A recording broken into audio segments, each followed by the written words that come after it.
Hello, everyone, and welcome to this digital event. In the session that will follow, we are pleased to have some very inspiring guests who all worked on projects during these 3 years of research. But let me maybe start by briefly introducing myself to you. My name is Linh Huynh. I'm based in Belgium. I'm active in the media in Belgium, where I work for television, but I'm also fortunate to be able to travel from time to time to moderate panels, interview people, and present events. And obviously, the number of events that take place like a TV show are increasing because of this pandemic. I must say I was very happy to have been asked as a moderator for this final conference because the theme of inequality is a theme that is very close also to my heart. The negative effects of inequality and climate change on socioeconomic outcomes are mutually reinforcing and very difficult to disentangle. In the session that will follow, we will focus on projects that have studied not only the link between environmental change and inequality, but also how strategies to respond to climate change, such as agroecology, might affect income distribution. I'd like to let you know that we have the possibility via Slido to ask questions. So in case you have a question, don't forget to put it on Slido and they will reach me here in Brussels and we will make a selection of the questions to ask to our speakers. You can do this throughout the whole event. At any moment, we will take a look at your questions. But to open this conference, we will now first listen to Carlos Gradín. Mr. Gradín is a research fellow at the United Nations University World Institute for Development Economics Research, and he holds a PhD in economics from the Autonomous University of Barcelona. His main research interest is the study of poverty, inequality, and discrimination, especially in enhancing the empirical evidence as well as methodological tools for the measurement and understanding of all those issues. And given the complexity of the link between inequality and climate change, his insights on this topic are particularly valuable. So I am very happy to hand over to Carlos Gradín. Thank you very much, Sujin, and thank you very much the organizers of the conference for giving me the opportunity to be part of this panel on the relationships between climate change, natural resources, and inequality, which I think is one of the most promising avenues of research on inequalities for the years to come. My plan here is just to give you a few reflections on what is the state of the literature right now and the situation that serve as a contextualization of the projects that are going to be presented later. I think that the introduction to this session is very important in pointing out that the relationship between climate change and inequality is complex. So we need to look at, for example, that there is a circular causality between these effects, like this diagram here shows, for example, that changes in temperature can produce changes in climate that at the same time have socioeconomic effects, changes in the patterns of development that can affect emissions that at the same time again affect temperatures, and the circle goes on and on. We need to take into account this circularity. We need to take into account that the negative effects when they are produced by inequality and climate change on different socioeconomic outcomes, they can reinforce each other. We need to take into account that if we look at the effects of climate change on inequality, for example, we need to pay attention to both angles. One is the direct effects of this climate change, for example, affecting the productivity of small farmers in sub-Saharan Africa, or in general, most disadvantaged groups. But we also need to take into account that the mitigating policies to fight climate change can also have effects, positive or negative, on this same population group. So we need to combine both the analysis of direct effects and the effects of policies. And I think that the projects that are going to be presented here provide these two angles of the analysis. If we look back in time, what happened with economic growth, income growth in this case, during the last decades, and here I'm going to introduce, I'm going to use data from a new database that we are going to launch in the next days, hopefully in UNU-WIDER, in my institution in Helsinki, about global inequalities, so inequalities at the country level. So if we look at the economic growth that happened during the last decades, we can see that there was very strong and sustained economic growth. The economic recessions look very tiny when you look in the long term, but this growth has been really very unequal, in the sense that in the first decades there was much stronger economic growth in North America or European countries. Then later on, East Asia, mainly China, and even later South Asia, mainly India, started to grow faster. But there are different experiences with sub-Saharan African countries, for example, growing much slower. What was the impact of this on inequalities at the individual level? When we look at the whole population, or what we call global inequalities. Well, there has been some mixed evidence in the first decades after 1950, with in general inequality being quite stable or slightly increasing or declining if we pay more attention to the improvement of the bottom, the poorest people in the world. But we can see that a more clear pattern emerges in the last decade, that there is an important decline in inequality, no matter what index of inequality we use. In this graph, I'm presenting different indices with different sensitivities to different parts of the distribution. And we can say that inequality was declining with almost all of them. Only when we pay attention to the very, very poor, that is the index GE-1 shown here, we can see that in the last years, inequality started to increase. Some people don't like looking at these global measures, summary measures, and they prefer to look at the income share of specific population groups that sometimes highlight in a very simple way what was happening. And as you can see in this graph, in the red line, there was a large improvement in the income level of the bottom 40% in the last year. That is explaining this reduction in inequality that I mentioned before. At the same time, there was more stability at the beginning, then an increase during the 80s, and a decline after the 2000 for the top 10%. So this reduction in global inequalities was to a large extent driven by this improvement in the bottom 40% of the population, which mainly comes from Asian countries, China, and to a lesser extent, India. When it comes to looking at global inequalities, I think even that we are interested in inequality of everybody in the world, from an analytical point of view, it's useful to distinguish two types of inequalities between countries and within countries. First, because the country determines your living conditions to a very large extent.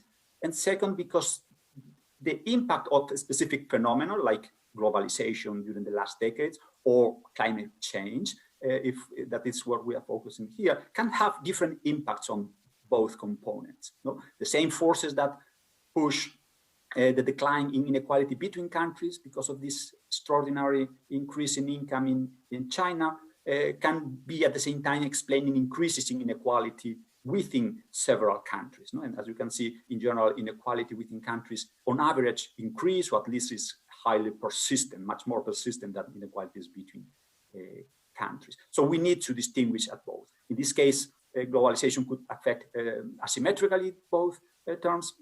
Probably climate change could change also that or not. No? It's that we need to analyze.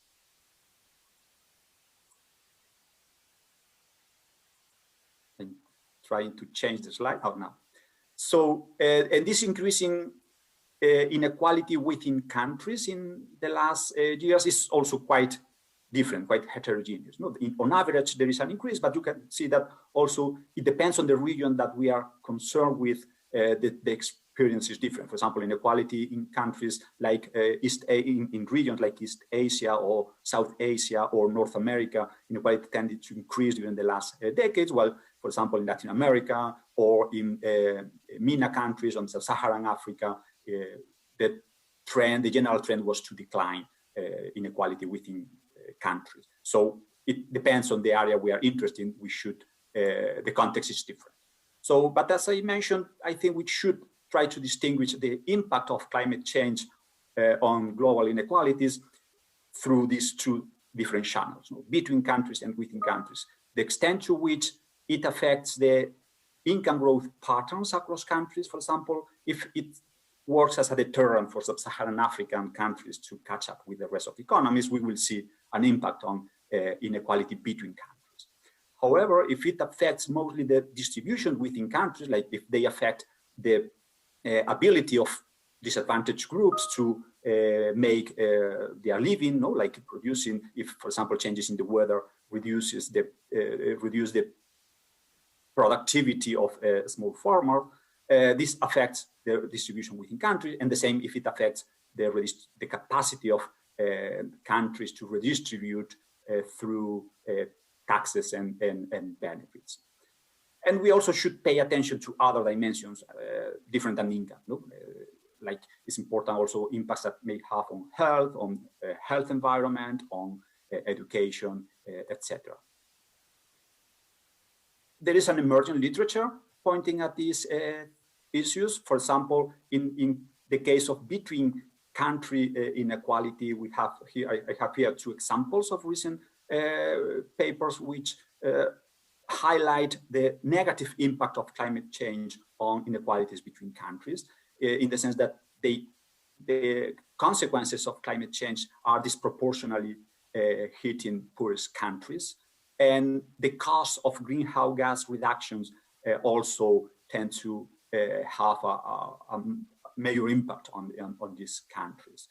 And of course, we have to pay attention to what extent the mitigating climate change policy can also aggravate this, or they are in a smart way used to help to reduce this between country inequalities. In the second study, for example, they quantify the impact of global warming in the last decades on inequality between countries, in that inequality between countries is at 25% higher than it should be without global warming. That probably is one of the first studies looking at this, and maybe if this is confirmed by other studies, that means that it has potentially a very large impact on this type of inequality. And we are looking at the past, so we can only think that it will be worse in the future if there is no action taken to avoid that.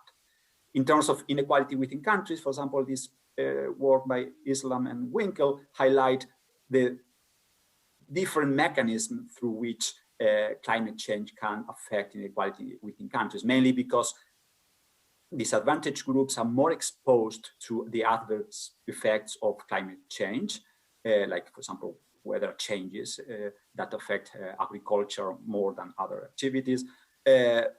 Also, when this damage happens, they tend to cause more damage to disadvantaged groups, and also the ability of these groups to cope with these effects or to recover from these shocks is also more limited.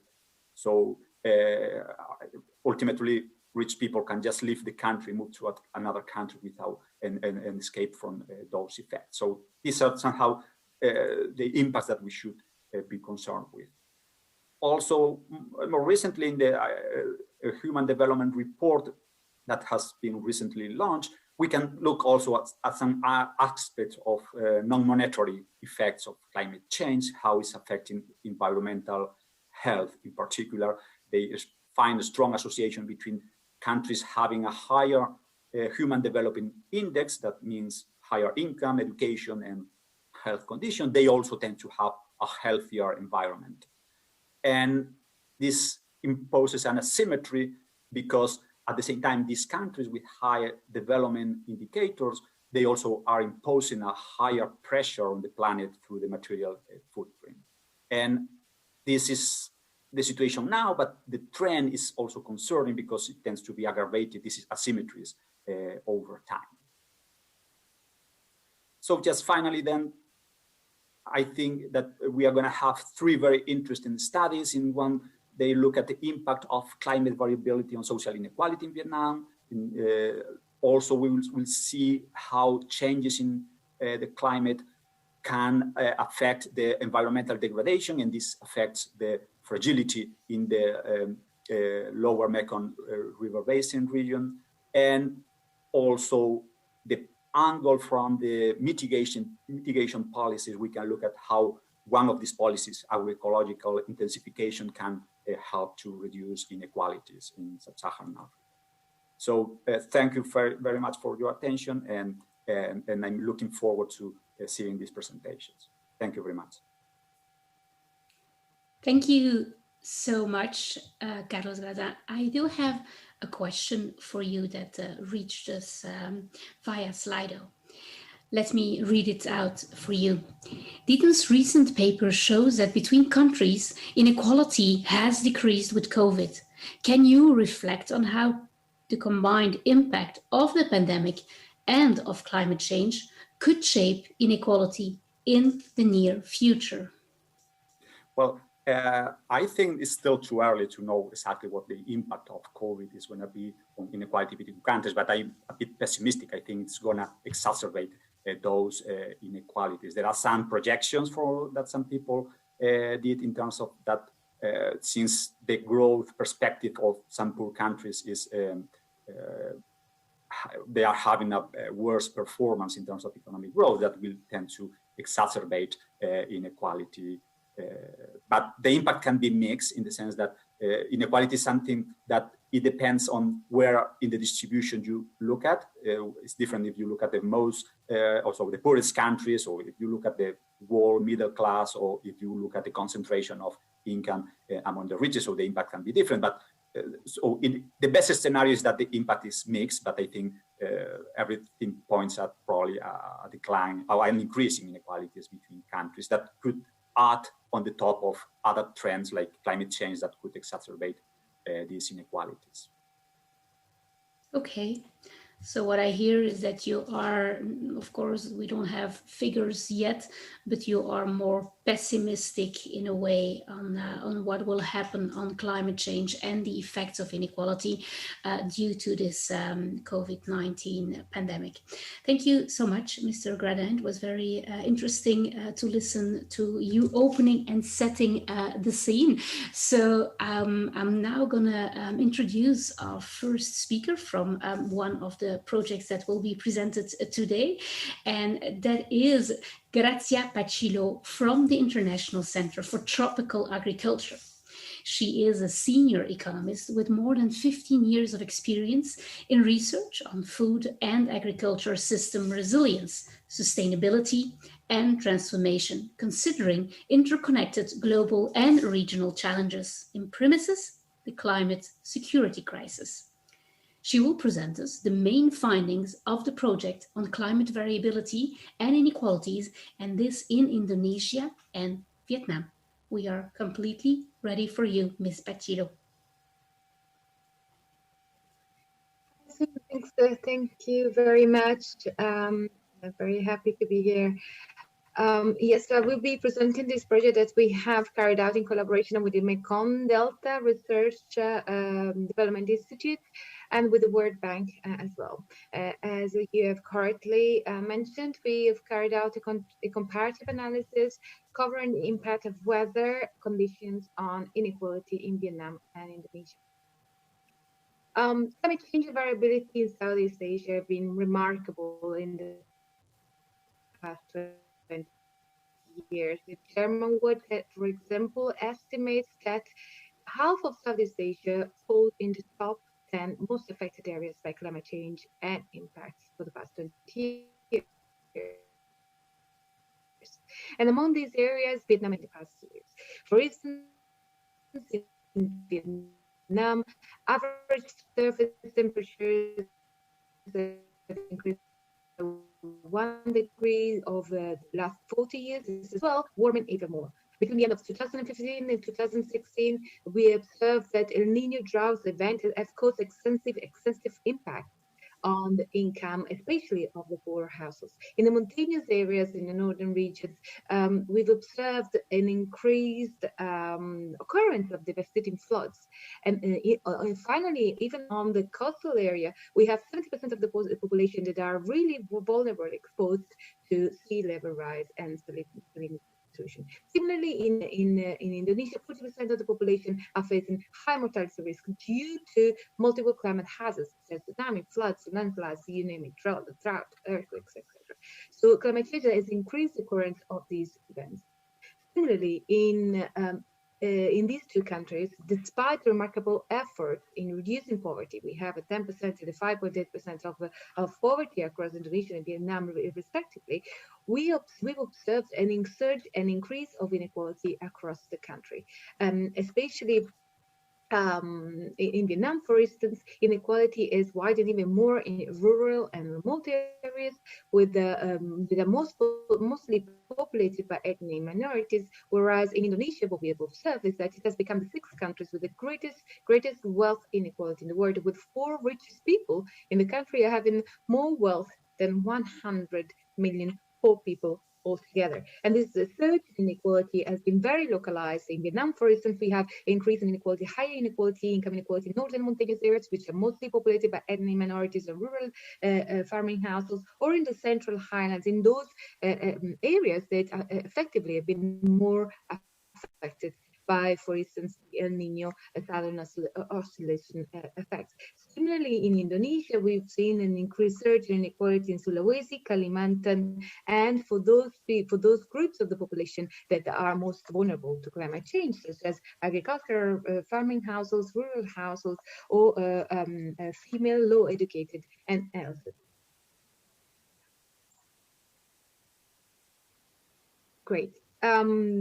So the impact of climate variability is bound to be non-negligible in the Southeast Asia. By the end of the 21st century, it is estimated that the region will lose about 11% of its GDP. But who is going to bear the burden of these impacts? Well, empirical evidence suggests that most of these impacts will fall on these sectors that are most reliant on climatic conditions, such as agriculture. But agriculture, we know, is the biggest source of income of the most poor, the poorest, or the most marginalized. For instance, Vietnam, 96% of the poor population derives its livelihood from agriculture. A similar situation we have in Indonesia. But other studies also suggest that agriculture is only one of the sectors that could be affected by climate variability, by the impacts of climate hazards. For instance, some studies suggest that because of the decrease of labor productivity and supply, the increase in temperature could also affect a non-farm wage employment as well. And on top of economic activities, of course, we also have other pathways whereby climate could impact on inequality and the climate, how climate could widen the gap between the richest and the poorest. And we've heard it. I mean, it could be remoteness, ethnicity, gender, other households and individual characteristics that could make people more exposed, more vulnerable, and less able to cope with the climate impacts. The self-reinforcing relationship of unequal relations of role, functions, decision rights, opportunities to access resources, etc., is often referred to as structural inequality. And the structural inequalities are the product of interaction of discrimination based on several individual characteristics such as gender, age, ethnicity, race, and religion. The combination and interaction between rising inequality, the existence of the structural barriers and structural inequality, and higher climate impacts and variability can create structural barriers, even bigger barriers, that limit disadvantaged people in their ability to cope with climate hazards. This is what we call the environmental climate inequality nexus in Vietnam, for Vietnam and Indonesia. So we skip this. This is particularly important for Vietnam and Indonesia because despite the implementation of certain policies to help the poorest and the most marginalized, the reality, the lack of voice and representation in the places of power have made this intervention less responsive to the real needs. So we need to really understand better the climate security and the inequality nexus to help giving the voice to those that are most marginalized. But estimated the impact of climate on inequalities is not straightforward. The majority of most of the literature really focuses on the impact of poverty and considers inequality as a secondary and consequential issue. So we directly investigate the relationship. This is one of our contributions: the relationship between climate variability and inequality. And we do so also looking not at between country inequality, but within countries. So trying to unveil all the heterogeneity of the impacts across different regions, localities, but also across different groups, both in Indonesia and in Vietnam. As I was saying, estimating the impact of climate variability poses several challenges from a meteorological perspective. For instance, the lack of linearity of these relationships. So we can confidently assume that, for instance, an increase in 1 degree temperature around the mean values of the temperature distribution will not have the same impact of the same increase, 1 degree increase at the extreme end of the distribution. Also, certain temperature rainfall changes will not have the same impact if they happen in the dry season or the wet season, in the harvesting season or the planting season. So we need to take into account these heterogeneities of the impact on the climate side. What we do is we follow the Regina's Young model in estimating and using the local random deviation of household income per capita and district commune level of Gini coefficient to estimate the marginal response of the change in weather. We control for the non-linearity of these impacts using different climate variables that are explained in the bottom part of this slide. But we also control for other factors. So one of the issues is that, of course, we have different impacts in different locations for different households, as we explained before. So we control for that using location and household fixed effect. But we also control for other factors that could identify structural inequality. Usually, panel data are better suited for controlling for an unobserved households and location effects. And we have panel data for Indonesia, but we don't have it for Vietnam. But we control for these unobservables using fixed effect. Also, control for spatial autocorrelation across location, and within location autocorrelation using clustered standard errors, combined multidimensional cluster standard errors. So what are our results? Our study, the hypothesis that we wanted to test is whether the climate variability has a regressive impact on the population across these countries. So whether or not climate variability actually increases inequality in these countries. Our study confirms this hypothesis. Especially in the case of Indonesia, and for Vietnam, I will explain later with the nuances in Vietnam. And what we find is that not only climate variability increases income inequality, but also there are certain types of households, the quality of households that are bearing the burden of these impacts. And these households are the farming households, mostly the farming and rural households. However, we also find evidence that those households that also rely on non-farm wage employment are also negatively impacted by climate variability. So in a way, also confirming the findings of a previous literature, where they certainly include also non-farm activities in those sectors that will vary the impact of climate.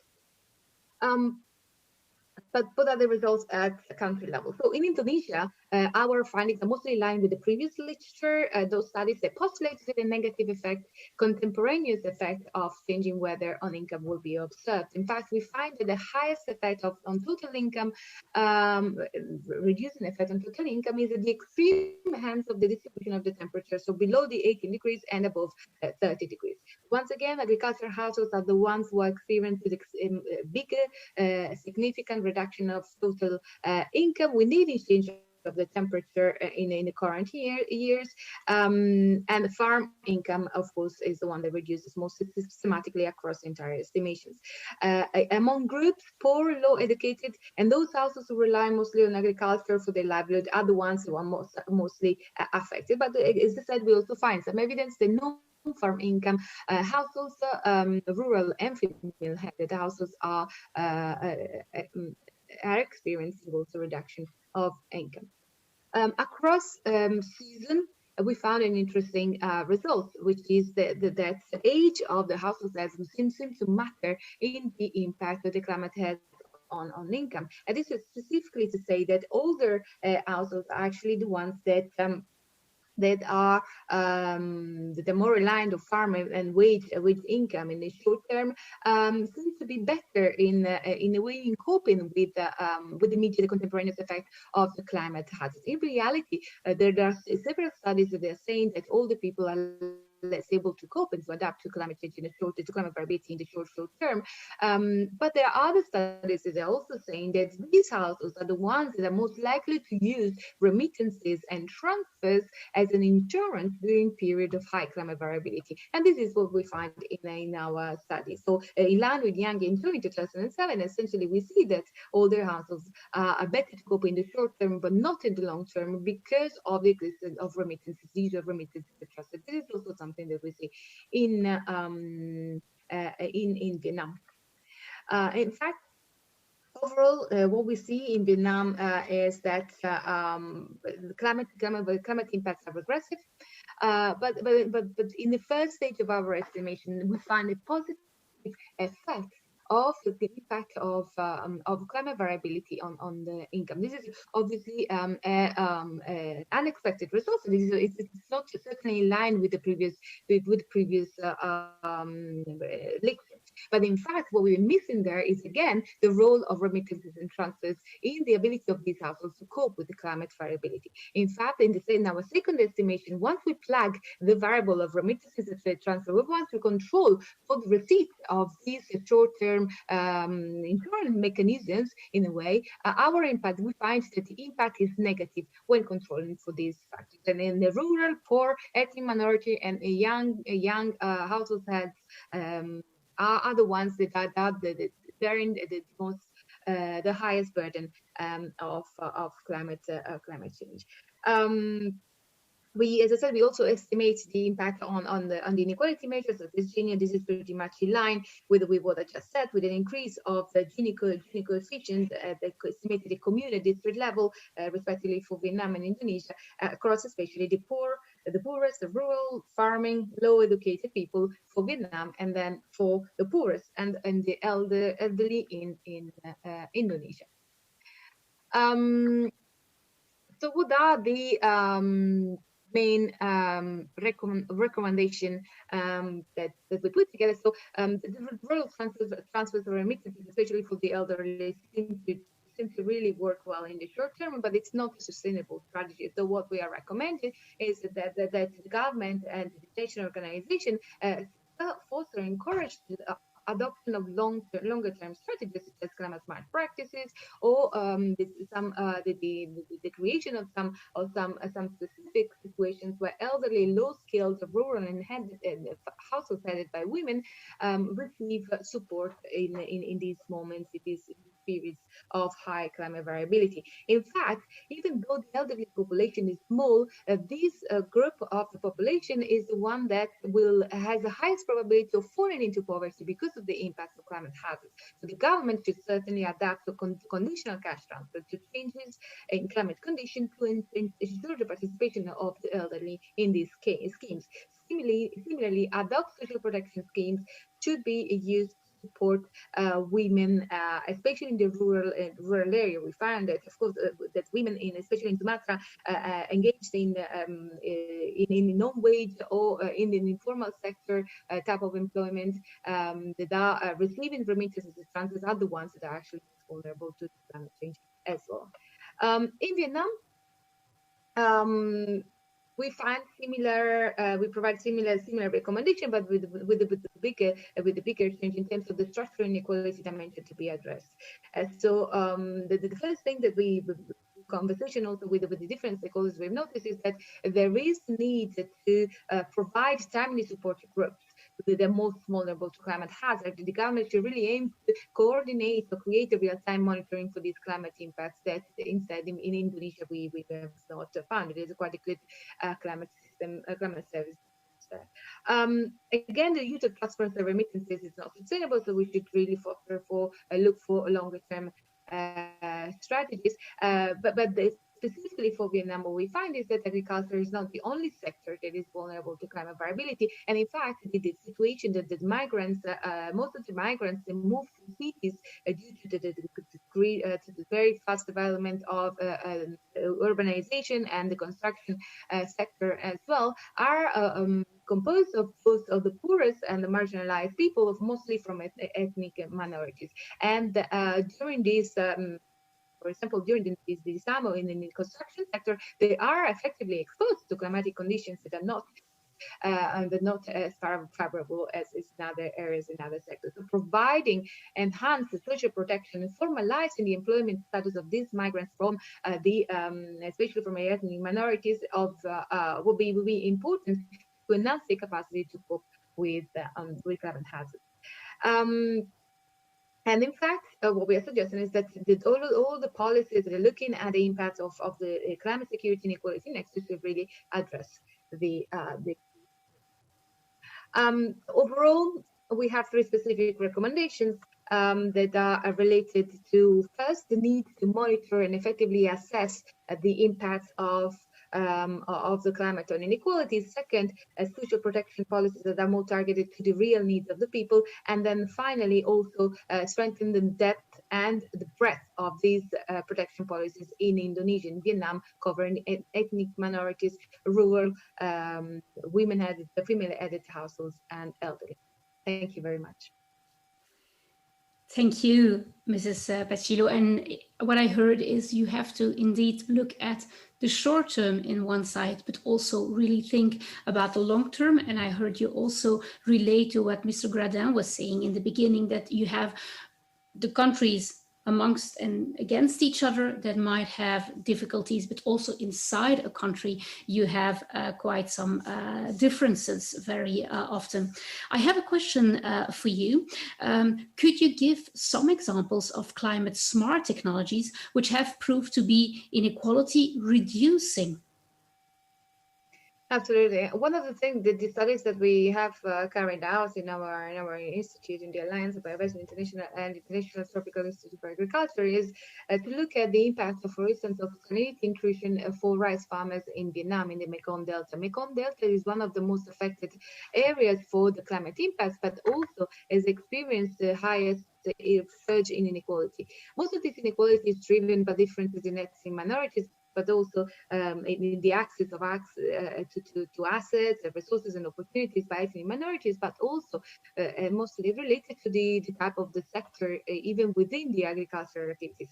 So the majority of these rice farmers, for instance, because of the salinity intrusion, they've been forced to move out of the sector, so engage in non-farm, migrate to the city, etc., and essentially leave their own family behind because of the salinity intrusion and the sea level rise in these areas.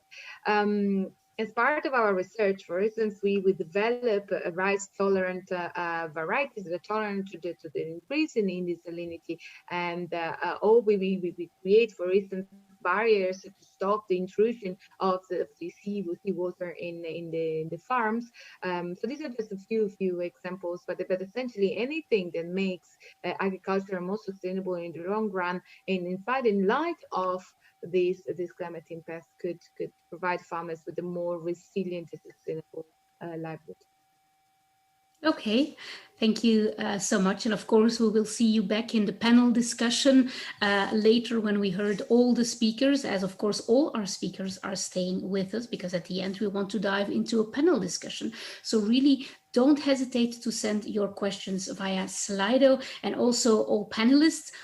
think about questions for each other, of course. But let me now introduce our second speaker. We will now listen to Linh Huynh. She's a researcher at IRD, the French National Research Institute for Sustainability Development in Hanoi and Vietnam.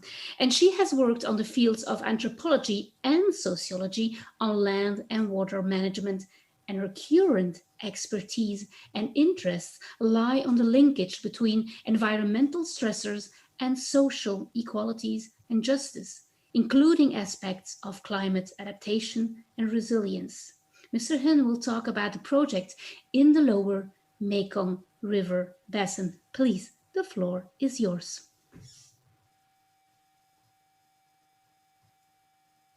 Thank you very much, Susan, for your introductions, and hello, everyone.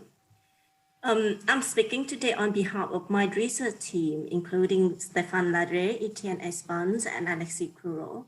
And we have to say enormous thanks to the research team in 5 different countries, as well as the experts that had contributed a lot in our research throughout the way. So our research will focus on 4 Lower Mekong countries plus Myanmar. So, as we all know about the changes have been happening in the regions. So it has been environmental change ranging from land grabbing to different issues of pollutions as well as different disasters. And climate change as well is actually entering the stream and exacerbate the issues. And then we see that different group of people affected differently. Like Mr. Carlos also mentioned, it's a vicious circle for certain groups like the poor and marginalized. So far, we do not have a holistic view on the literature in the regions. So that's why we enter this region as a systematic review. So we will explain a little bit why systematic review is different from the conventional review in the sense that we include in exhaustive search in several databases.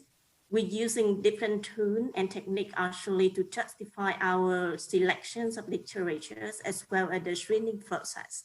So every step being justified, and we also search on scientific database as well as great literature. So critical appraisal also being built together with the expert groups. So experts from the regions, from 5 countries, as well as experts from the European countries also being concerned for their expertise to formulate our search equations as well as to formulate our screening critical criteria.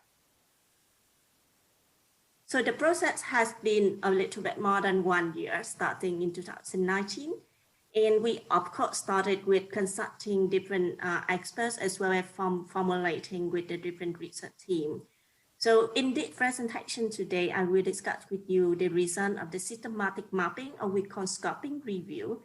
And the question we ask here is what is known from the existing literature about inequality, environmental changes nexus in the Mekong regions.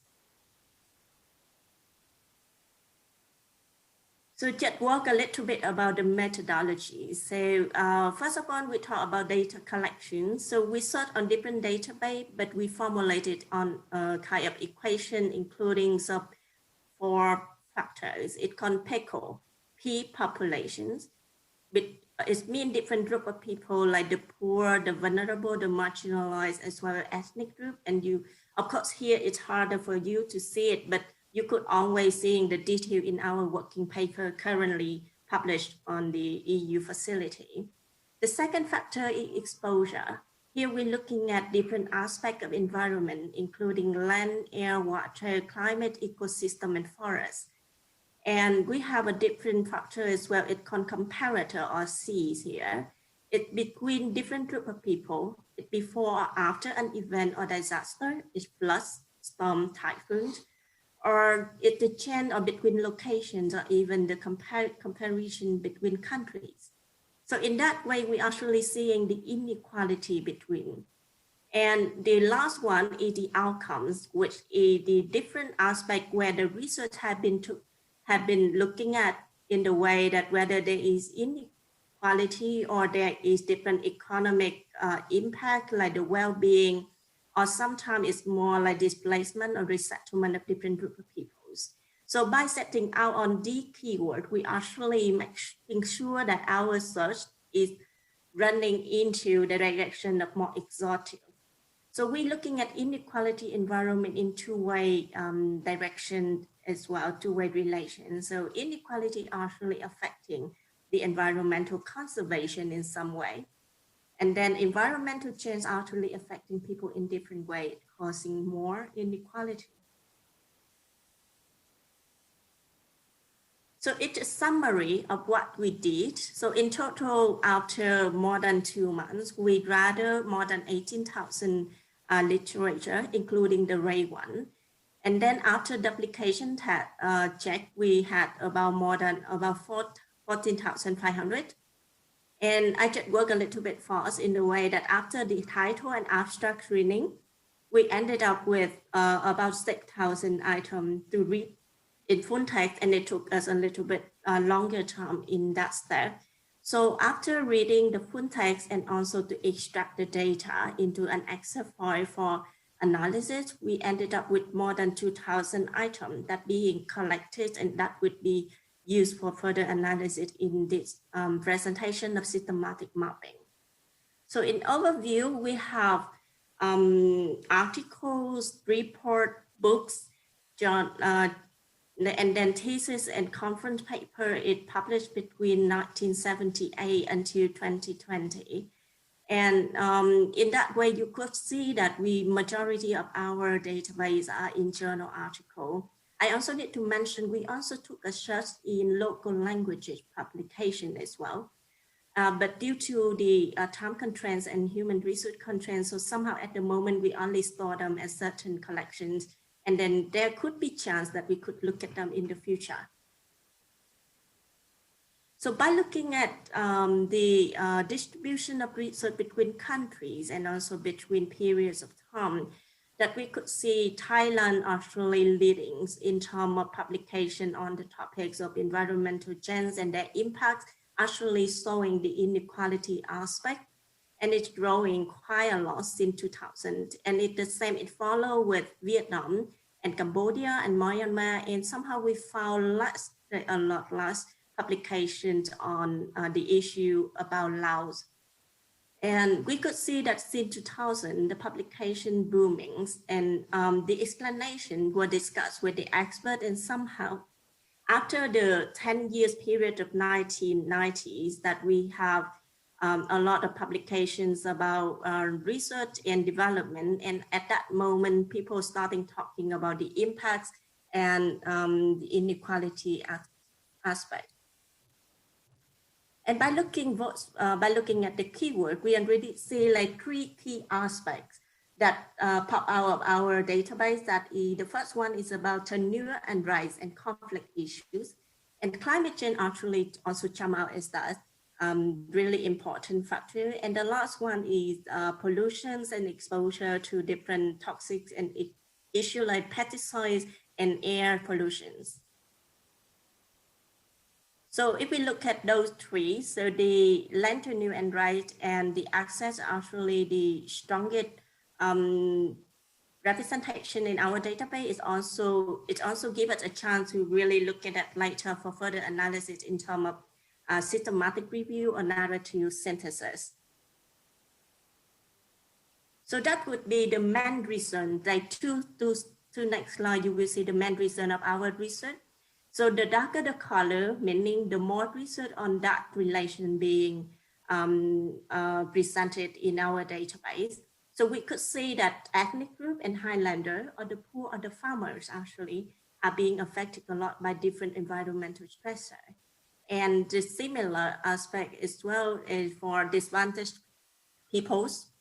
And if we look at the impacts itself in terms of environmental change, there's a lot of research have been talking about livelihood insecurity and the well-being of people being affected. And linking to climate change, that we could see vulnerability issues or the health issues actually are being researched throughout. And when you see on those like really white color or lighter color in here, there we see the research gap that come to our conclusion and recommendations in terms of research gap, as well as policy recommendations. So we could see that from our work that research on environment that linked to different group of people like fisher, seafarer, migrant, refugee, gender issues, and some other non-traditional group are like SME or street vendor are being less presented and could be something that researchers in the future could look at. Urban and peri-urban poor actually being less research compared to the rural poor, because rural poor are somehow traditional target of research so far. So our main recommendation would ask research and policy discussions on the impacts of alternative strategy on environment and research governance that really needed. And it's to take into account the inequality that being embedded currently in the regions. And when look at the database, we see that inequality or different terms like injustice, inequity are actually a new terminologies, and somehow limited research being presented in our database. And direct discussions on those issues could really enhance the awareness and enhance to discuss the transformative strategy. So thank you very much for your attention. And please, if you have a chance to look at the working paper and the database that we put on the link on Zotero. So thanks a lot. Thank you so much, and we will definitely take a look at the link that you are talking about. I got a question for you. Somebody is asking whether you also have taken a look at what policy might have been used in order to take into account the impact of climate change on inequality, and with what effect? At the moment on our database, somehow we also have a corner that actually looking at different mitigation policies and climate change policy in the regions and how it affects the people. But somehow that corner of research also new recently, because mitigation policy or climate change policy is supposed to be for the positive reason, but somehow different group of people being affected differently. So that would be the in terms of that policy that we seeing that in the policy. But so far that would be a review, so that we hope that we could have some policy recommendations that sending up to policymaker and discuss it further. Okay, well, thank you so much, Mrs. Huynh. I'd like to introduce us now to our last speaker, the third project, and that is Moussa Sall from Senegal. And he will give his presentation in French, but we have great interpreters, so that is not a problem. And I would also like to introduce him in French. Monsieur Sall travaille pour l'Institut sénégalais de recherche agricole et nous parlera du projet qui a visé à évaluer l'impact des incitations sur les inégalités de revenus en milieu rural et à les comparer avec d'autres types de politiques publiques. Monsieur Sall, je vous cède la parole avec beaucoup de plaisir. On vous écoute. Bonjour à tout le monde. Je vous remercie de nous permettre de présenter notre étude. Si vous permettez, je n'arrive pas à déplacer la diapo. Est-ce que c'est à partir de vous et à partir de moi?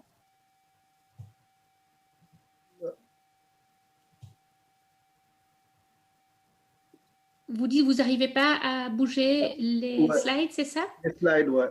Ok, bah, je vais demander à notre équipe technique de le faire pour vous. Donc, n'hésitez pas, Caroline, de partager les slides. Oui, c'est bon, merci. Ok, parfait. Allez-y. Ok, donc c'est une étude qui provient d'une discussion tripartite, donc le CIAT, l'AFD et l'ISRA, et qui était sur 18 mois avec les différents partenaires de l'ISRA, du CIAT et de l'AFD. Je tiens à souligner que ce travail est un travail collégial qui a été fait of the CIAT, the AFD, and the ISRA. It is a work that we've carried out in cooperation with François Ferrard and Philippe Quillion of the AFD, and someone else of the other organization mentioned. And myself, Moussa Sall.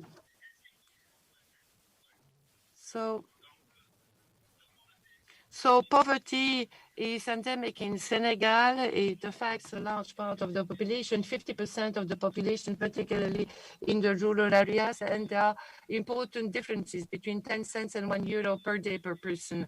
There are some policies that exclude the poorest. For instance, if we think about subsidies for fertilizers, some people do not have access to these subsidies. So it's necessary to take into account the different situations of farmers in order to define efficient policies. So in Senegal, the groundnut basin concerns a large part of the rural population. It is the main region of agricultural production in the country, and it is particularly affected by the climate change, and it is combined to the deterioration of soils. So it means that the households are faced to major risks, particularly the poorest groups.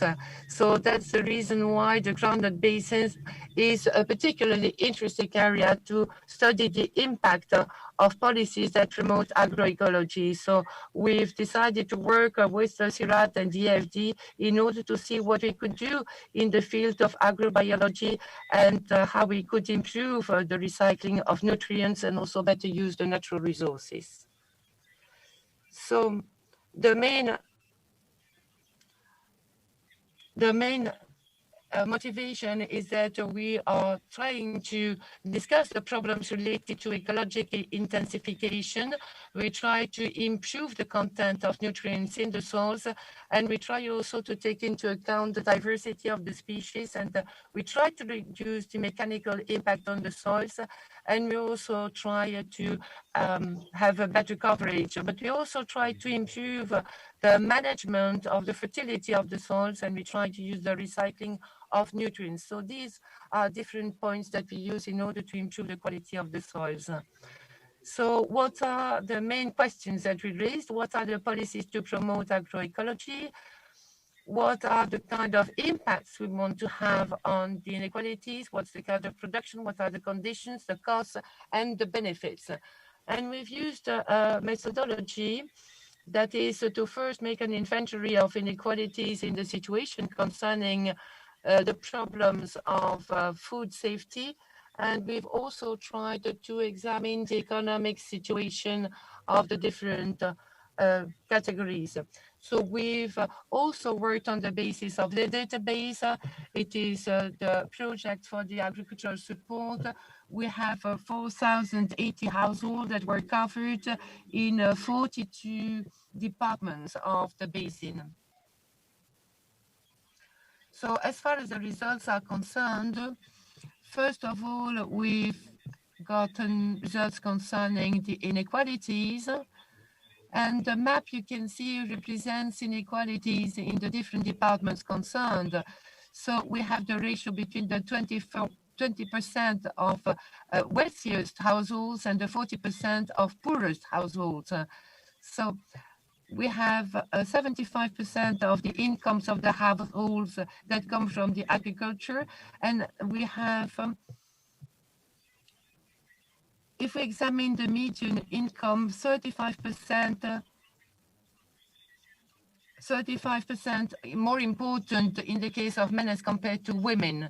And when you have a dry year, as compared to a normal year, there is a decrease of 20% of the income of the household. So the message concerning this first part of my presentation is that we observe differences because there is a difference between the north and the south in terms of rainfall. And there is also the problem of access to land and the capability to work the land. There is also the incomes that people can obtain from other activities outside of the agricultural sector. So if we ask people if they have other incomes, we realize that with 450,000 CFA, for instance, they can really double their incomes as compared to people who do not work in other fields. So with the next slide, we're going to talk about the impact of public policies. So we have seen what are these public policies in favor of the agroecology. So we've tried to develop and stimulate the holdings. We've tried to use a growing model that is dynamic. It is called Celsius, a cereal and legume crop simulator under changing Sahelian environment. But you can see the details of all this in the document that is published. Next slide, please. So to organize this modularization, we have started looking at the exploitations in the groundnut basin, and we've looked at the rainfall. And we identified 3 areas, 3 types of farms, type 1, type 2, type 3. The type 1 is the poorest, type 2 is the richest, and type 3 has average income. We'll come back to that. And when it comes to representativeness, type 1 can be found in the northern part of the basin, type 2 is in the middle, and type 3 is in the southern part of the basin. So you have less rainfall in the north and more rainfall in the south. In each area, the behavior of the type 1 category, so the poorest people, and type 2 are quite similar. But the type 3 was put aside in the analysis because these are farms with an extensive breeding system compared to farming. And so we should have used a more dynamic model in order to analyze these differences. And the model we used was better for the analysis of differences between type 1 and type 2 households. On this slide, you can see the presentation of the results per region, per area. So you can see the first region, which is in the center, Saloum in the north, and Louga in the south. And you can see the different characteristics of each area and of the different farms that we have analyzed. What you should remember is that the northern region is characterized by very high farm activities income. Next slide, please. Now, these are the 7 policies, the 7 public policies that we have identified through this simulation. First, we have the basic scenario where there is no public nor political intervention. So we'll just let the farm go on with their activities without any form of support. The second policy is related to the possibility of having an agroclimatic index-based insurance. The second policy is related to this insurance with 60% of subsidies.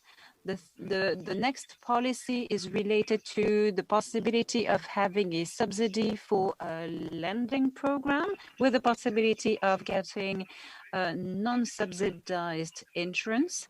Next, with a loan program with the reduction of 90% of interest rate. The next policy is related to subsidies to mineral fertilizers and PK type with the possibility of having an agroclimatic insurance, but without subsidies.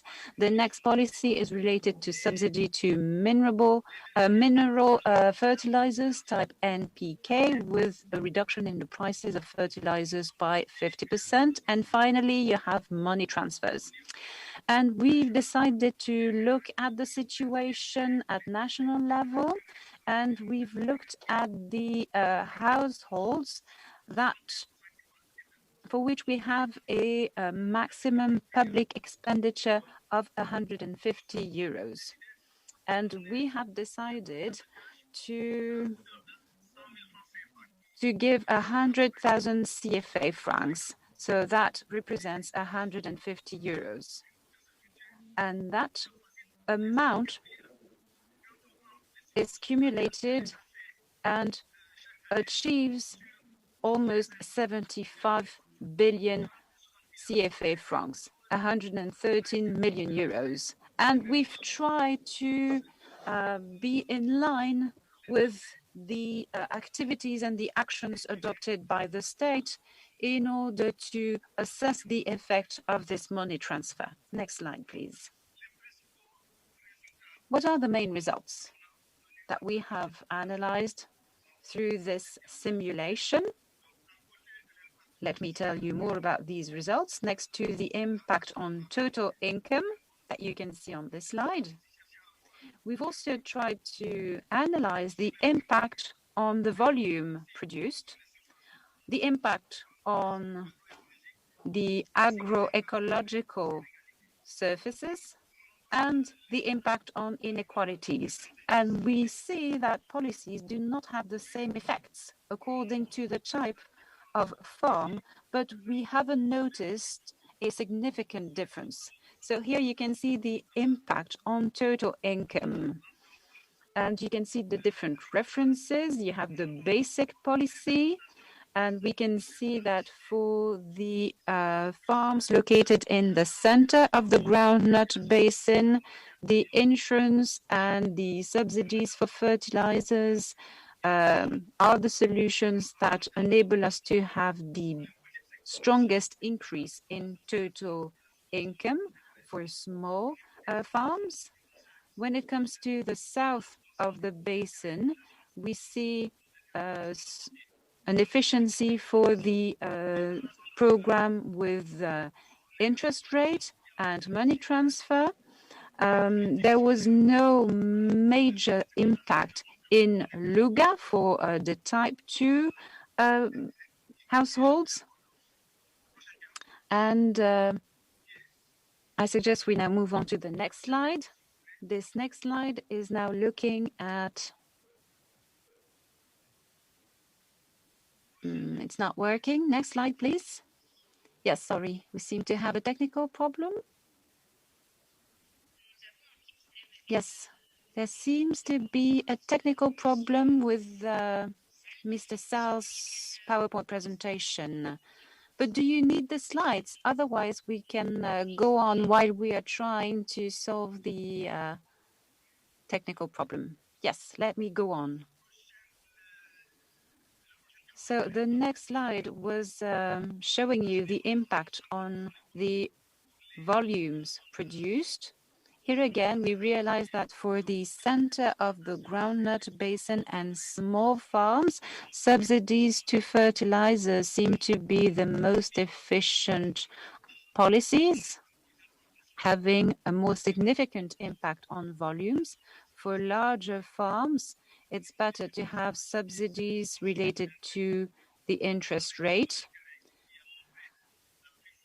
Insurance and the subsidy to interest rate was quite interesting also for the euro area, and for Luga, the best solution is subsidy related to fertilizers, and that's where we had the most significant effect on the volumes produced. And in Luga type 2, we didn't really have a significant impact on this policy. Let's have a look at the impact on the services that are going through a transition towards agroecology. Here, the subsidies related to fertilizers were the most efficient for the north of the groundnut basin. In the south, it's better to have insurances and subsidies for small farms. And for the Luga area, the impact on these services are more significant with policies related to fertilizers, subsidies, and subsidies to fertilizers accompanied by an agricultural insurance. Now let's have a look at the impact on inequalities. We have noticed that policies are not increasing inequalities, but they benefit more to the poorest households. And we also realized that actually policies only reduce in a very limited way the inequalities. This impact is not very significant. And the amount that was used for the simulation, 100,000 CFA franc, is quite limited and so not sufficient in order to analyze the impact on inequalities.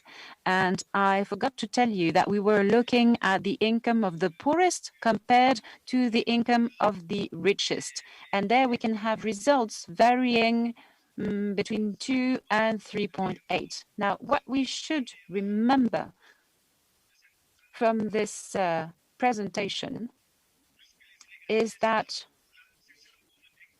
poverty is actually widespread in the groundnut basin, more than inequalities. And the leverages to reduce poverty are increasing agricultural income through better access to production factors and through a better use of these production factors. And the impact of policies related to agroecological intensification is quite different according to the regions. In the north, intensifying cereal crops is not the best synergy and the best strategy because it would have a limited impact. So we need to support groundnut activities and other legume productions. In the center of the groundnut basin, where climate change can be felt the most, it is important to have insurance schemes and to face the risks, but not to the detriment of other policies. And in the south of the groundnut basin, intensification is possible. We need to promote subsidies for fertilizers while adding elements related to insurance schemes. So the policies to support farmers should be accompanied by policies to reduce the loss in nutrients. And we will remember that these policies tested are unable to increase the income for the poorest, fighting against inequalities. It allows us also to increase the production of cereals. Now, we need to remember that the organic resources that are available are quite limited, and this is an obstacle to the development of an intensive agriculture that would be in line with environmental concerns. So it is still difficult to get out of the trap of poverty for most farmers. And as a conclusion, we can say that we need to develop off-farm activities in order to have other job opportunities for these households. And this, accompanied by transfers, could enable us to achieve the objective, i.e. to fight against poverty. Thank you very much, and sorry for the technical problems in my presentation. No problem. Thank you very much, Mr. Sall.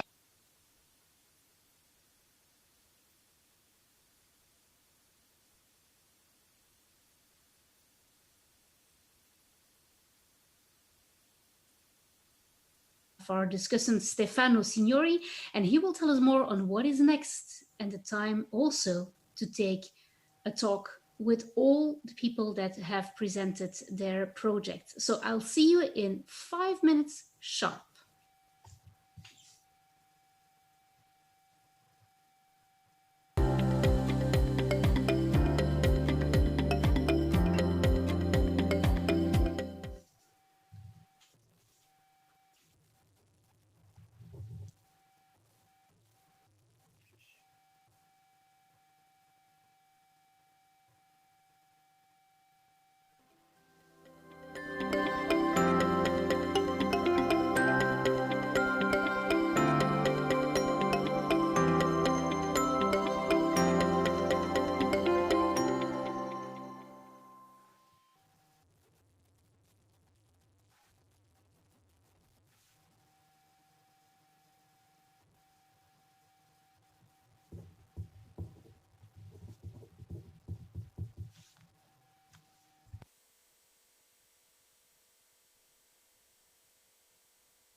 conference, beyond the presentation of all the results of the facility, there will be an opportunity to launch a second phase of reflections and partnerships that will be articulated in the extension of the facility over the period 2021 to 2026. We will be supporting 4 countries, Colombia, Indonesia, Mexico and South Africa, to design and implement policies to reduce inequalities. Will you join our goal to reduce these inequalities? Help us share the knowledge on reducing inequalities.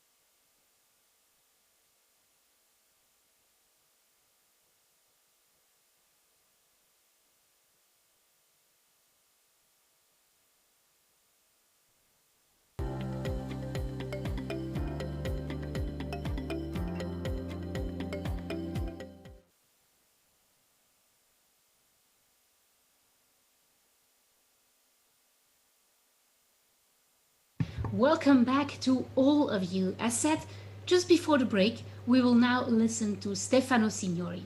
Mr. Signori is a qualified lawyer and he joined the European Commission in 2000 already.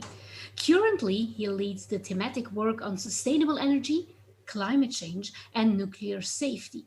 So I think he is our ideal last guest of the morning to talk about what's next. So please, the stage is yours, Mr. Signori. Thank you very much. Thank you very much for these informative presentations and for the invitation to participate in this discussion. As we know, growing inequalities are leading to a backlash against globalization and are contributing to political instability across the world. The COVID-19 pandemic and its health and socioeconomic consequences are worsening deeply rooted inequalities, disproportionately affecting persons in vulnerable situations, as we have seen, making it harder to leave no one behind. The proportion of the world population suffering from extreme poverty rose in 2020 for the first time since 1998, and up to 150 million people fall back into extreme poverty. As we know, rising inequalities are a global phenomenon, making it important to build international partnership to address these challenges in a joint and aligned manner. On this way, I would like to underline the need for data analysis, collection and management, and the relevance of the work carried out under the EU-WIDER research facilities on inequalities. The design of public policies addressing climate change and inequalities has to be based on robust data, including on the effectiveness of measures. This is key to support effective development planning and implementation. The results presented today confirm the impact of climate change on inequalities and draw our attention on the complexity of the phenomenon. Such targeted analysis is needed to help policymakers take into account the specificities of each situation. As shown, for example, in the first presentation, in Vietnam, rural and ethnic minority households bear the biggest burden of climate variability. In Indonesia, the most affected groups are poor households living in rural areas, in particular older households and those headed by women. The findings also confirm what IPCC report stated already in 2014, that climate change exacerbates existing inequalities. Climate change and environmental degradation affects poorer countries and poorer communities across the world in the first place. The 3 studies that have just been presented confirm also the following findings. First of all, that countries in tropical and arid zones, where the most developing and emerging countries are located, are expected to face significantly higher exposure to extreme weather hazard than developed countries in temperate zones. Second, that women and girls are disproportionately affected by climate change. They represent, for instance, 80% of people displaced by natural disasters due to extreme events, And once displaced, they become more vulnerable to gender-based violence and human trafficking. Third, that indigenous groups who depend on natural resources for their livings are vulnerable to losing their livelihoods as traditional hunting, foraging, and farming methods become less reliable as climates and ecosystem change. However, beyond studying the extent to which climate change increases inequalities, we have also to study how increasing inequalities can undermine climate action. High level of inequality represent an obstacle to sustainable development, which can lead to weakening community resilience and country stability, making the climate crisis much harder to tackle and ultimately causing further environmental damage, waste, pollution, increased environmental crime, and also social insecurity and unrest. It is the reason why, as you know, the Commissioner Urpilainen has decided to set fighting inequalities by building inclusive and sustainable society as the overarching political objective of our efforts in the area of international partnerships.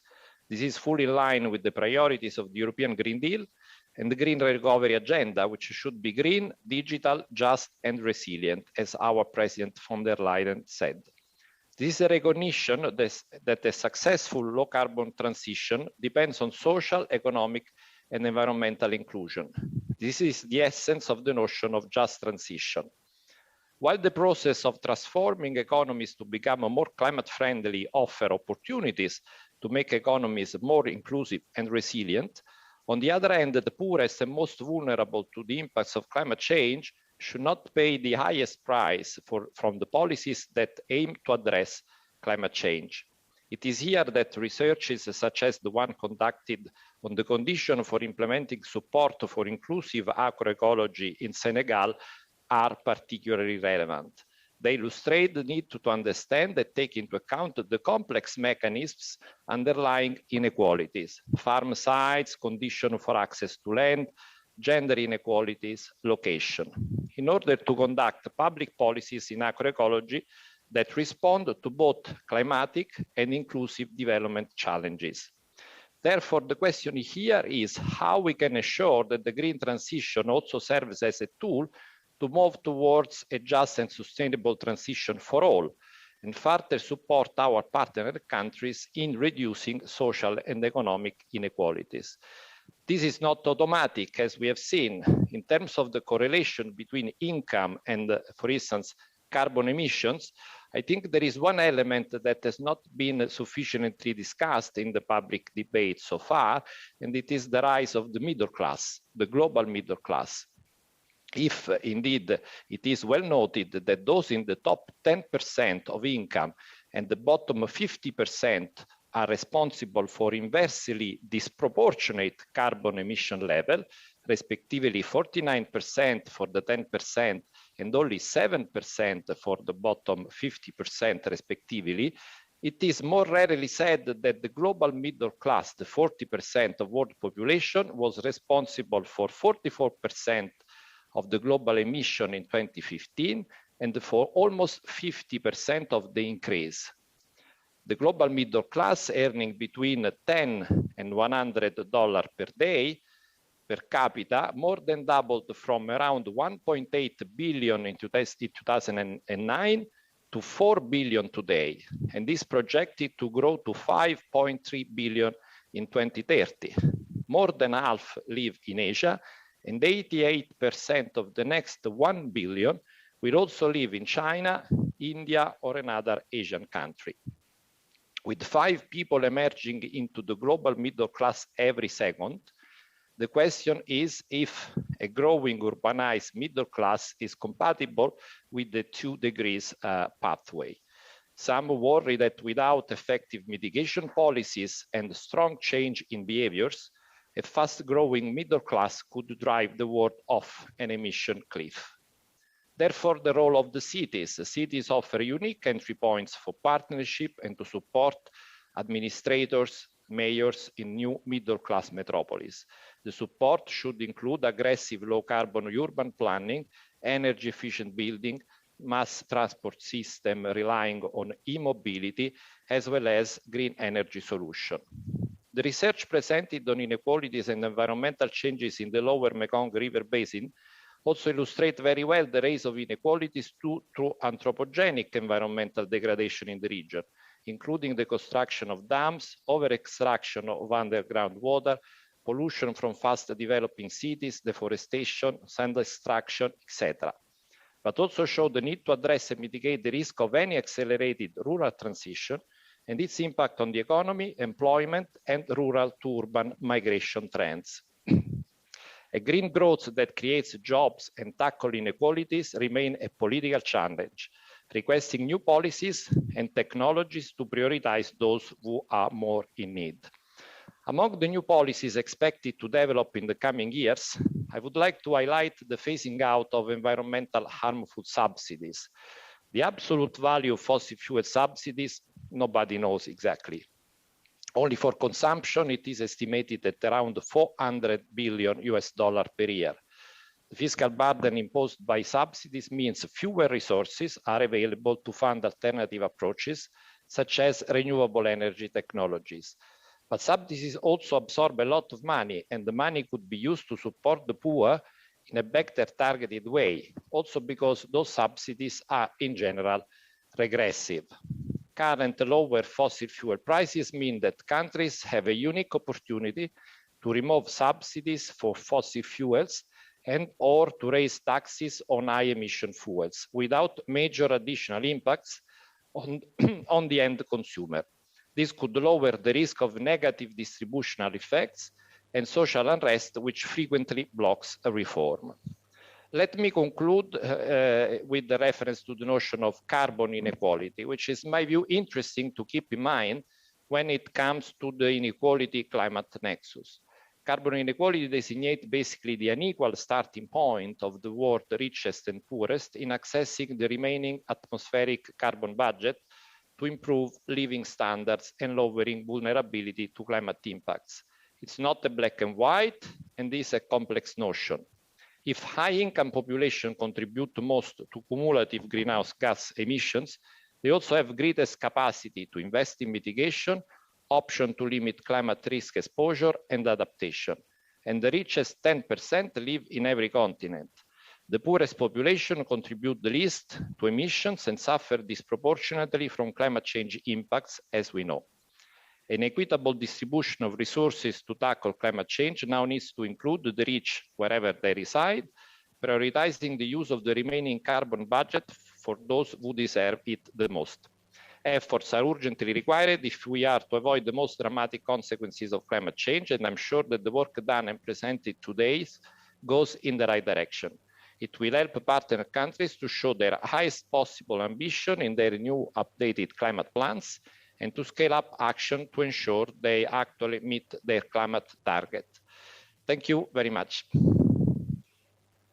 Thank you so much, Mr. Signore, and I completely agree with you that we have seen some great work from all the people that have been presenting, and they are all still with us. So welcome back, Ms. Pacillo, Ms. Huynh, Mr. Sall, and Mr. Gradín. And we do have some questions, but I'm first of all very curious whether some of you might have a question for one another. So feel free to raise your hand, and then I'll give you the floor to ask the question. Let me see if anybody would like to say something. Mr. Gradín, yeah, please, go ahead. Thank you, Sujin. No, I just was wondering with Grazia's presentation that was very interesting. And I think she highlighted something that probably I omitted in my presentation, that is the issue about group inequalities, no? That also Stefano mentioned. And I think it's a very important dimension of this impact that climate change can have on inequality. In particular, in the case of Vietnam, for example, exacerbating initial inequalities that exist between ethnic groups, no? And also by gender, of course. And I think that's something that we should pay attention. And I was wondering somehow to what extent, in this particular case, that could also exacerbate conflict among these different ethnic groups and trust lack of trust between these ethnic minorities in the majority of the country that probably already exists, given that they are minorized. So if you have any thoughts, probably it goes beyond your study, I understand, but if you have any thoughts about what could be the impact in this sense. Thank you. Very good question. And yes, let's listen to the response of Ms. Pacillo. Thank you very much. Thank you, Carlos, for this great question. In fact, it's pretty much related to this question, and I wanted to pose also for Linh. As part of our climate security research area, in fact, it is third also after this work that we've done in Vietnam, we are trying to understand the linkages of between climate security, inequality, and all the way to grievances and conflict.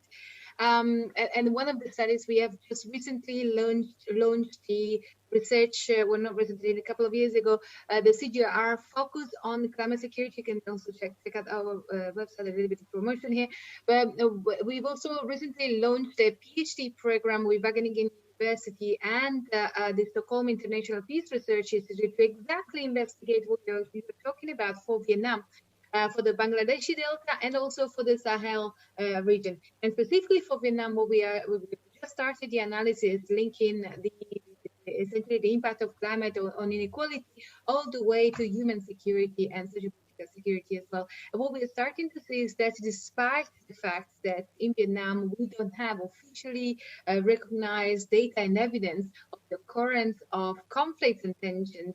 I mean, if you see on ACLE data, for instance, on Uppsala data, you see that there's only like 3 or 4 events, for instance, in the Mekong Delta in last year. So it's a relatively very, very stable and peaceful environment. There are issues related to the access to water, for instance, water security in the Mekong Delta that needs to be taken into consideration. And of course, we know that, for instance, the migrants that are mostly ethnic minorities or people that are most vulnerable, that are forced essentially to migrate from areas that are even more exposed to climate hazard to other areas that are certainly more stable. In Vietnam, they don't have a right, and Linh can confirm that, they don't have a right whenever they move in the new location regarding to access to resources, not even to access basic services such as health, education, etc. So they don't have voice and participation in the places where they migrate to.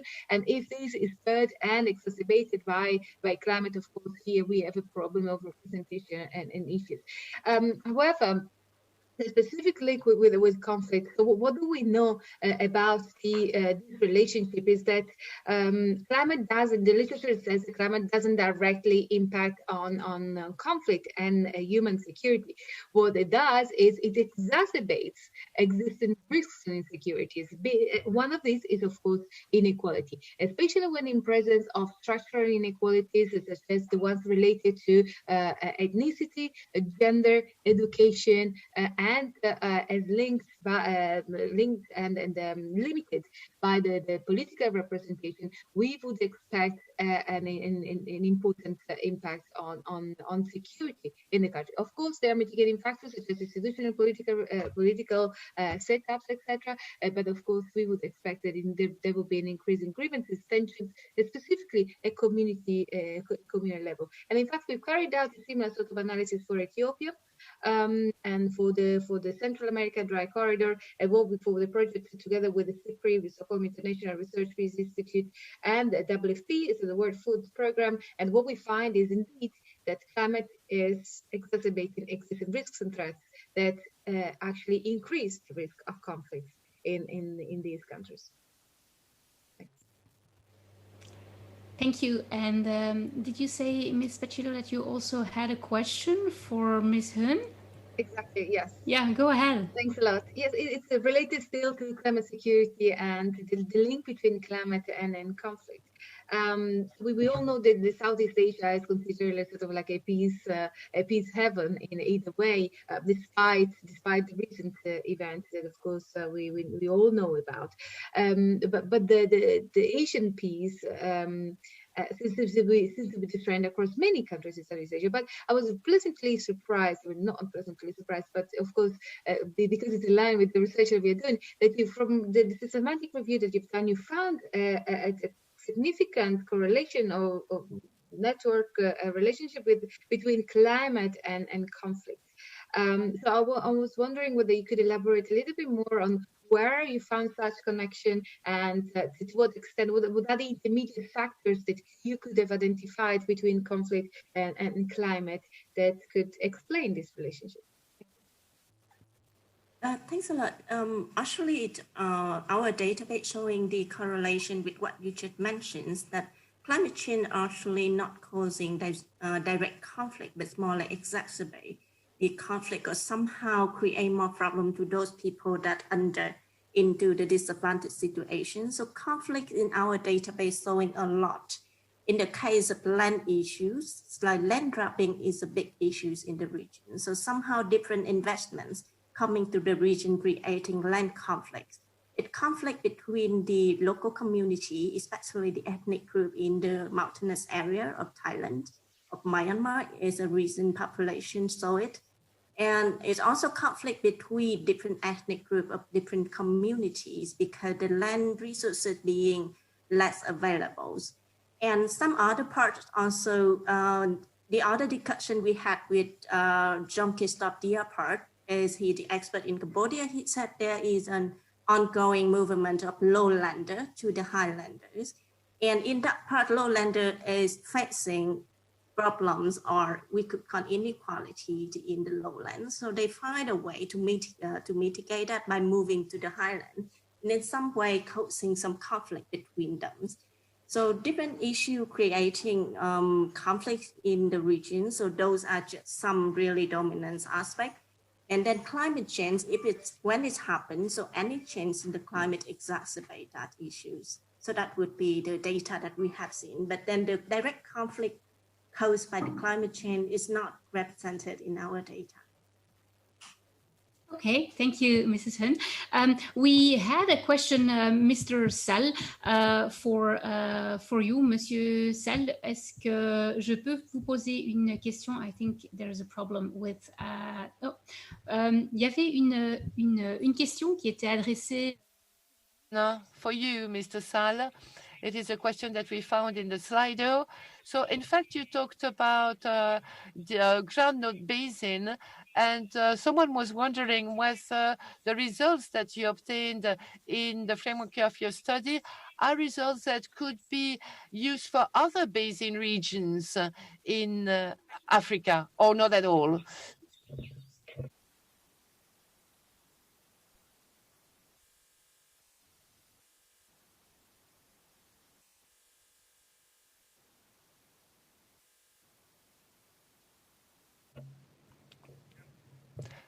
Well, thank you very much. Well, the groundnut basis is a bit specific to Senegal, and you find some features there, such as the rotation of crops between the millet and nuts. So in the other agroecologic areas, with the exception of the north of Senegal and also the other Nang region, so otherwise I think it would be possible to extrapolate that to other areas. But what I could say is that in some regions it could be used. We use, in fact, the groundnut basin because it is a very important agricultural area. And we have the same system in the other agroecological regions. But I cannot give an answer outside of Senegal because we have other features as compared to other countries, for instance. I'm going to add another question that we've just received. So you talked about subsidies to the NPK. And so the question is, it seems not to be very good for the environment. So what's your reaction to this? Well, I agree in part with the person who raised that question. So that's the reason why we thought we should change the paradigm today, because today the government give subsidies for mineral fertilizers and for seeds.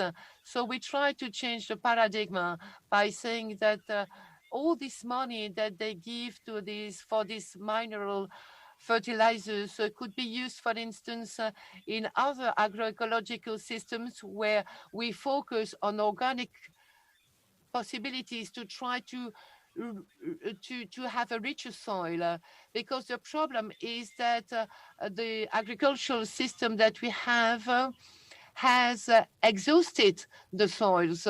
So it means that the young people cannot identify with the agricultural system. So the main problem we have is that there is a migration towards urban areas because the young people do not want to continue working in the agricultural sector. And in order to interest them, we have to try to demonstrate that there are possibilities to work and take into account the environment, to show them that it is possible to generate incomes and also to work with a perspective of sustainability. So when we talk about ecological transition, in fact, we want to demonstrate that some policies can be developed that are going to allow people to stay in the agricultural sector. Well, thank you very much.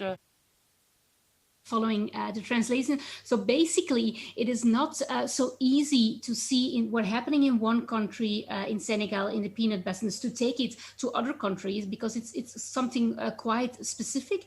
And Mr. Sall was also saying that a lot of young people are not interested any longer to work on the territory. So we need to get them motivated with certain things that would help them to stay in the country and not spread out there.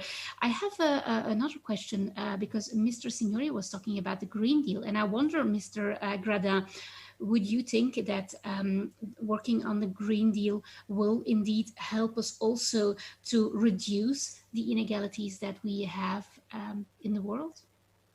Yeah, well, definitely. So I think we should look at this situation as also the opportunity to change the pattern of growth that we had during the last decades.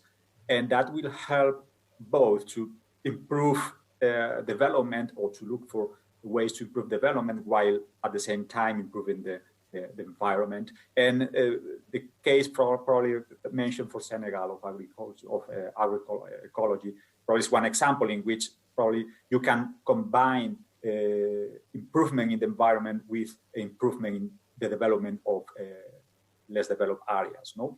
And also, for example, I would say that the environmental issues create the possibility to extract incomes, for example, from those that are producing more pollution. No? And you can use those incomes also to transfer and create incentives for the poorest people to, at the same time, improve their living conditions and changing the patterns that maybe are produce more pollution, for example, in terms of the energy they use. So it creates at the same time the possibilities for new development. So they can be aligned, you know, a more sustainable development with improvement in the environment. But of course, that needs a lot of coordination between different administrations. That needs some kind of consensus.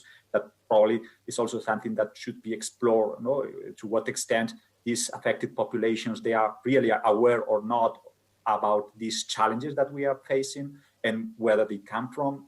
And we need somehow the public opinion in different countries being accepting the challenges that we need, and that will go through changing our taxes, changing our benefits, changing our ways of using energy, etc. Mm-hmm. Very interesting. I think, Mr. Signori, you would like to add something on that? Yes, indeed. This is, let's say, a complex issue even in the European countries. So you can guess how complex it is in our partner countries. But I will give an example. Take a country like Nigeria, $2 billion per year in fossil fuel subsidies.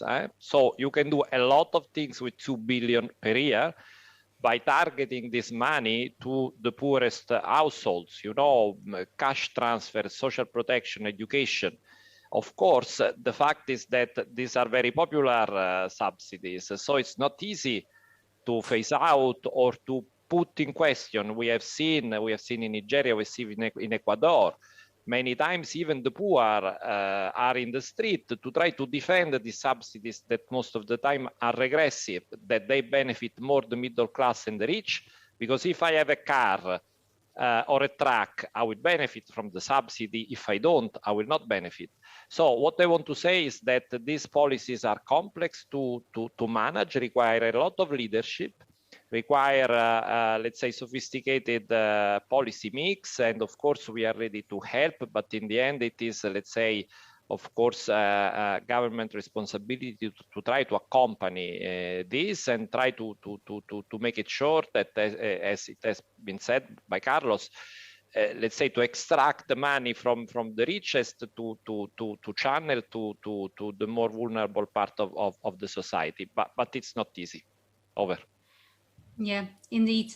It is something that is not easy. And what I hear you say is that sometimes you have the poor that are defending actually the money that will not go to them, that will go to middle class or to richer people.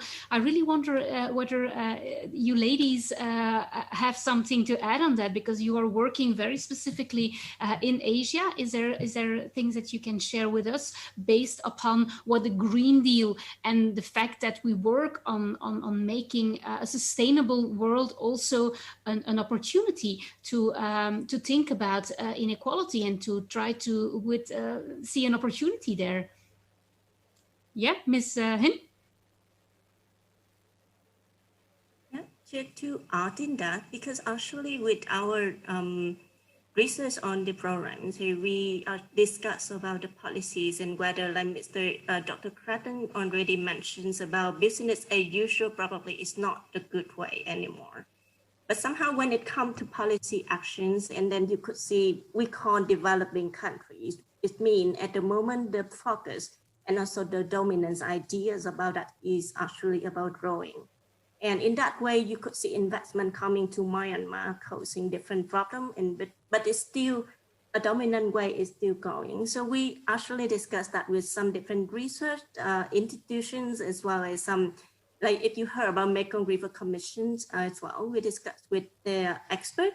And then they said they have been doing those consultancy and advocacy work about how policy should focus more on environment and also on different group of people that being disadvantaged, but it's still a complex issues. And different policies on poverty alleviations and actually targeting different groups like the poor in the urban that I could say in Ho Chi Minh City, but somehow probably talking about top-down policies with lack of participations.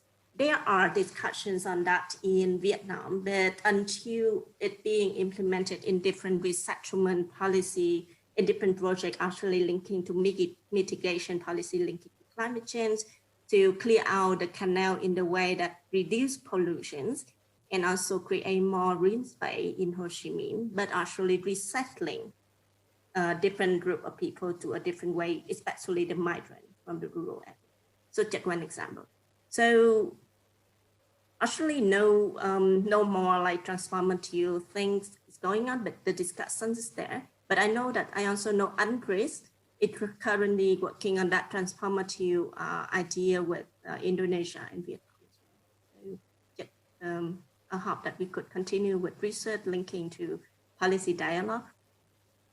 Yeah, indeed, it's interesting to link everything together. And maybe let me ask you a question, and I suppose that the others will also have. Somebody asked about the impact of policies. They depend on regions and on the group really targeted. Would you recommend such policies to be decentralized to fit the local population's need? Or would you rather say, make it centralized so it can be seen as a mean for equality between the territories? I don't know whether you have something to add, Ms. Huynh, or maybe Ms. Pacillo? Maybe just really quick from my side. Yes. We worked in development project before, and we realized that, yes, we're talking about participation from the local communities. And in that way, decentralized probably could actually work, but in some way with the current and also with the history of farming as a state governance, somehow a top-down approach is also being added. So finding the balance between those could actually the way. That would be from this perspective, actually specifically on Vietnam. I could hardly say that for the different other countries in the Mekong. Okay, Ms. Pacillo, yes, please. Thanks, thank you, Lynn. I'm pretty much in line with what Lynn said in the sense that, of course, decentralization, especially when we look at the the evidence that is rising about the impact of on inequality and the fact that some groups are disproportionately bearing the impact of these climate hazards. So definitely listening and giving voice and participation to at the lowest level possible is necessary. So definitely for the decentralization, especially in the context of Vietnam. But I also wanted to reply to the issue of the question about the Green Deal or other big movements and big financial investments, such as the Green Climate Funds, etc., etc. What is fundamental is that these are all very great investments with really great ambitions to tackle the impacts of climate on certain aspects. What all of these investments are actually lacking of is the next step.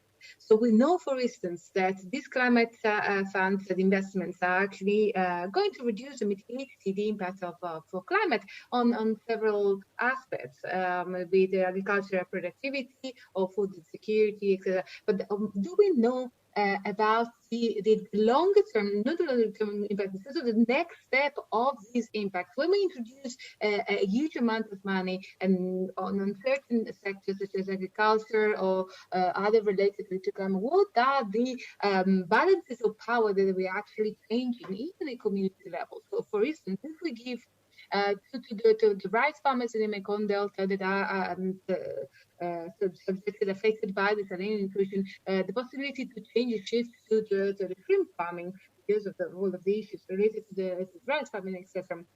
And we give this opportunity only to a specific group of farmers, maybe the majority in the ethnicity groups, etc. What are the implications for other groups, and how is the balance of power between these groups actually going to change? So what I'm trying to say is that we live in a world which is affected by the increasing climatic crisis. What we are missing oftentimes in investments, especially at the international level, is the clear understanding of the fact that we need a systemic view. We need to embrace the complexity on the fact that the ecological systems, which is affected by the climatic crisis, interact effectively with the socioeconomic systems, which is then related and very much linked with the socio-political security systems. So we have different systems playing and giving feedback loop essentially with each other, whereby climate insecurities can, in fact, be mitigated by some action, but this action can also have effects and impacts on the different insecurities that could lead to more grievances, tensions, human insecurity issues, and so on and so forth. So acknowledging the link, the fact that we're not going to stop at the mitigation effect on agriculture, on poverty, on food security, but we need to go to a step further, looking at the human security as a whole. I think that would really give the opportunity to these financial investments to step up and to create a more stable and peaceful environment. Thank you. Human security, very nice words you use, Ms. Pacillo.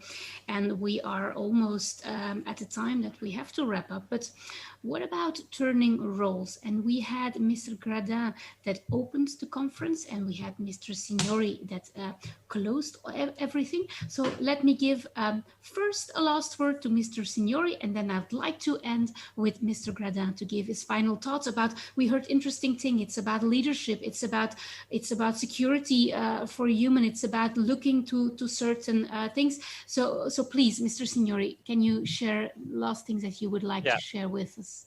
Maybe two comments. The first one is let's say as a conclusion. The first one is that for us it's important to support policies at the national level which are transformational. So supporting national adaptation plans, national determined contribution, development plans, but also support, let's say, increase ambition, to push countries to increase ambition.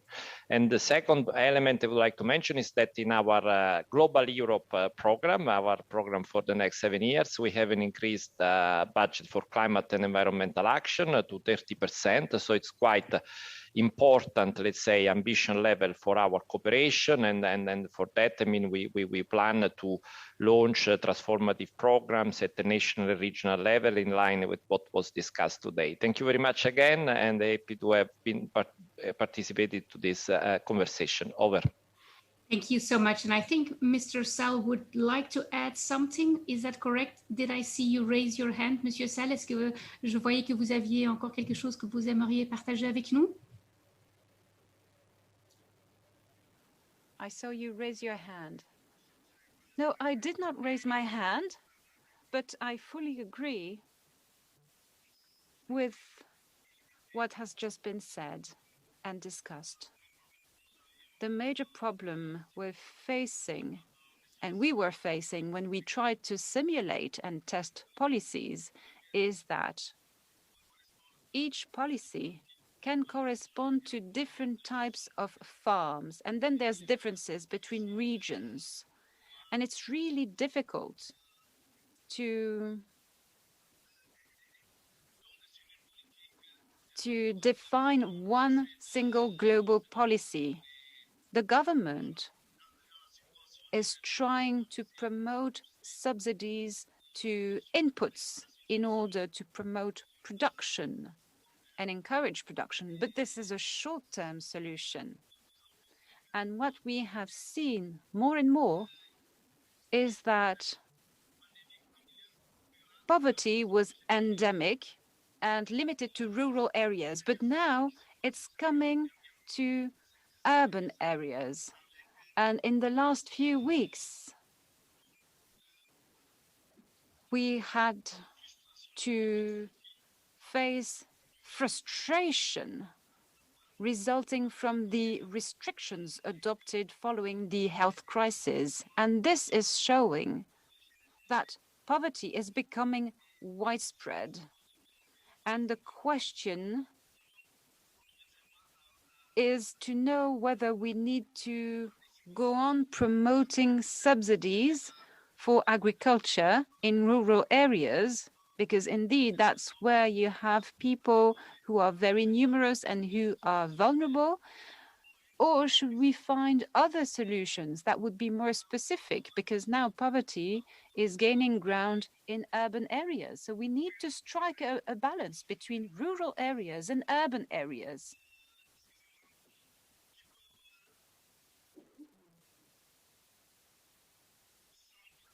It's very important for rural areas and urban areas to support one another. Sorry, because it's difficult. So much indeed. So we have to be very careful if we talk about centralization or decentralization. We have to really see in what countries can we do that, because finding a global policy that works everywhere might also have a certain danger, is what I would like to wrap up with based upon what Mr. Sall was saying. And as promised, I'd like to give Mr. Gradín some final words, and then we will indeed wrap up this session. Thank you. Yes, I wanted to add that somehow what we saw in this session is that it is a very passionate area of research for the future that involves different fields. It's economics, it's also sociology, it's policy. I mean, we need a good connection with policymakers. We need a connection with natural sciences, because with issues about the climate change or resources, etc. So yeah, I think it's a very interesting multidisciplinary, and we need clearly more research on this, both case studies and more general, more global stuff. Thank you. Thank you. And before I close, I'd like to remind all of you that you have just a link that has been shared in Slido, where you can download the research papers and policy briefs available from the EU AFD facility website. So you can find that link on Slido. And for now, I would really say thank you to all our speakers, because you have been very passionate talking about all those projects. It was really interesting, and it was great to have had you all with us in case the people that are following us, and I also want to thank all of those people that followed us this morning. In case you might have some more questions for our speakers, feel free to contact AFD. We will try to get you in contact with our speakers and get a reply on your questions, of course. And moreover, I hope we can see you back today or in the next days, because there's much more on the agenda. So I hope we will see you back. Thank you so much. My name is Suyin Arts. I was really happy to be the moderator of this fantastic panel today, and I hope you have a great day in what is resting there for us, and maybe I'll see you back this afternoon. Bye-bye.